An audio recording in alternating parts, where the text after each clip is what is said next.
السلام علیکم ورحمۃ اللہ وبرکاتہ۔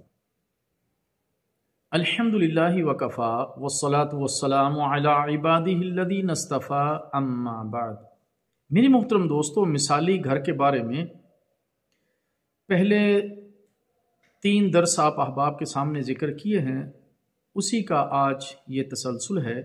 آج کی گفتگو میں کشادہ گھر خوش نصیبی کی علامت ہے، اس کو ذکر کریں گے۔ گھر کشادہ ہونا اور اہل خانہ کی باہمی محبت و الفت سعادت مندی کی علامت سمجھا جاتا ہے۔ نیز گھر کا حدود اربع تنگ اور غیر وسیع ہو، لیکن گھر کے افراد میں باہمی الفت، محبت، پیار اور رفق و یگانگت ہو تو یہ بھی خوش نصیبی کی علامت سمجھا جاتا ہے۔ میرے محترم دوستو، سعد بن ابی وقاص رضی اللہ تعالی عنہ سے روایت ہے کہ نبی مکرم صلی اللہ علیہ وسلم نے فرمایا، 3 چیزیں خوش نصیبی اور 3 چیزیں بد نصیبی کی علامت ہیں۔ چنانچہ خوش بختی میں نمبر 1 صالح بیوی ہے جسے تو دیکھے تو تجھے خوش کر دے، اور تو غائب ہو تو اس کی ذات اور اپنے مال کے بارے میں تو پرامن رہے۔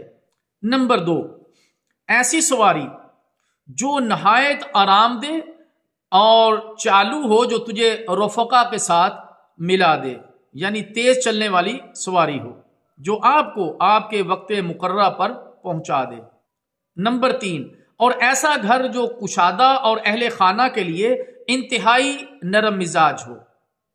اور بدبختی میں نمبر 1 ایسی بیوی ہے جسے تو دیکھے وہ تجھے ناگوار کرے، اور اگر تو اس سے غائب ہو تو اس کی ذات اور اپنے مال کے بارے میں خائف ہو۔